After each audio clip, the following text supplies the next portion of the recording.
Pretty average with a lot of funny faces. Welcome to Pokemon Sun and Moon. Pokemon Ranger! I choose you! What's up, my dear boys and girls, it's your Ranger Boy here, and welcome to another review of the Pokemon Sun and Moon anime! Today, I went in this week's episode 45, NEBBY Panic, a sudden teleport with no expectation whatsoever, and basically it turned out pretty much according to my expectations. Wanna know more? Then grab some popcorn, grab some cookies, and let's do this! So after a short recap of last week's episode by Lily, we are witnessing Ash and his Pokemon having breakfast while preparing for school, since in today's epic episode, we are going to play with clay.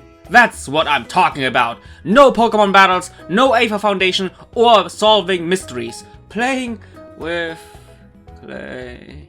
Long, stay with us. Girl, can you promise me that the plot will get better?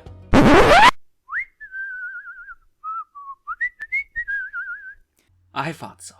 Anyway, after seeing NEBBY goofing around with both Rowlet and Pikachu, while out of nowhere Litten has developed a rivalry with Lycanroc, Ash is on his way to school, and it seems like that he can't wait to get his fingers dirty with some good old clay. Clay action. And not even homemade Team Rocket donuts can change that. Speaking of Team Rocket, even though they weren't able to make any money out of the twerp, they now are seeking for NEBBY because they assume it's the pre-evolution of coughing, and therefore a rare Pokemon. But let us not waste time on Team Rocket, but instead of that, it's time to play with clay. Obviously, Ash and his friends' school task in today's lesson is to form clay figures of their Pokemon. And it's as exciting as you expect. Sophocles, no creativity even with his inventions, like always. Lily's clay of course is the best, because she is the best, like always. And the rest.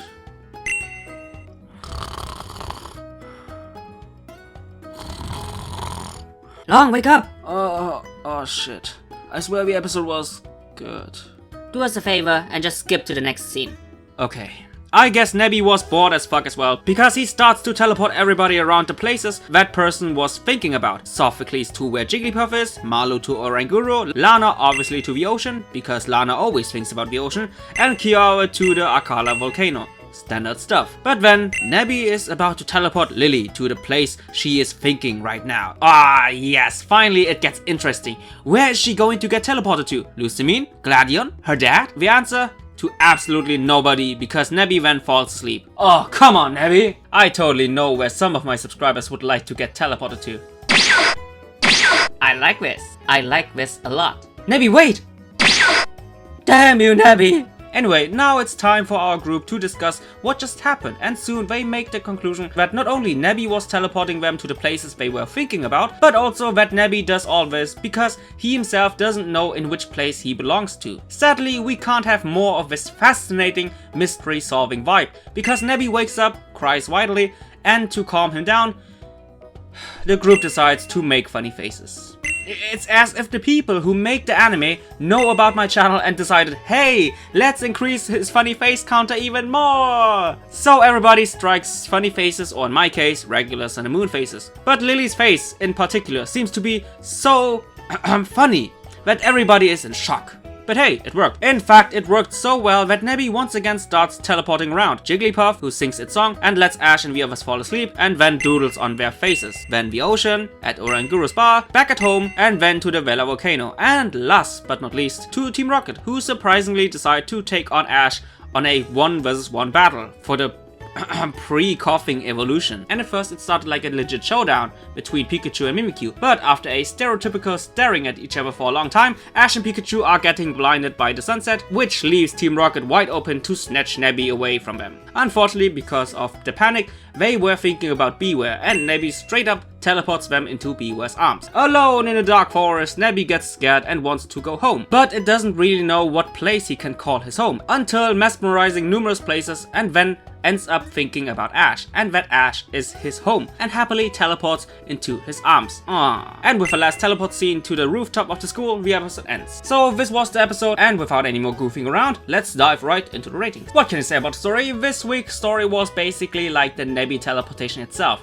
All over the place. The only good part in the episode was indeed the one moment when NEBBY realized that Ash is the person he wants to call his home, and that one scene was just lovely. Lovely. The rest, unfortunately, was just chaotic and with no structure and no storytelling whatsoever. We wasted the majority of this episode in the school, while playing with clay, getting teleported around for the sake of comedy, and striking funny faces. And when I thought we finally get something decent, a real 1 vs 1 Pikachu vs Mimikyu, that ended up anticlimactic as well. Besides that one good Nebby scene, the rest, storytelling-wise, was overall boring. If in the future we will get only some genuine moments, which are buried under the sea of comedy and school slice of life, to be honest, it doesn't make me want to look forward to more Sun and Moon. Thank God for Lucamine and Aether Foundation. But for now, 3 out of 10, just not good. What can I say about the focus? Nebby Panic, a sudden teleport. According to the title, this week's episode was all about Nebby using teleport to cause chaos, and that pretty much sums it up. But to be honest, after watching the episode, the first part of the focus, called Nebby Panic, somewhat confused me.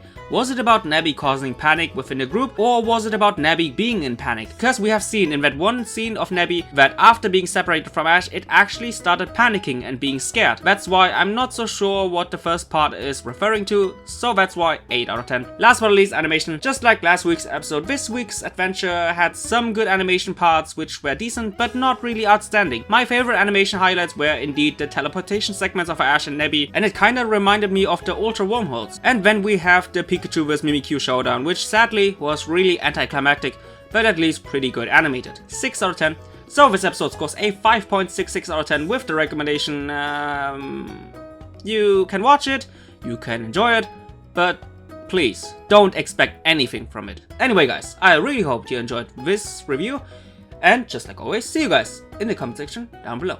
Bye guys!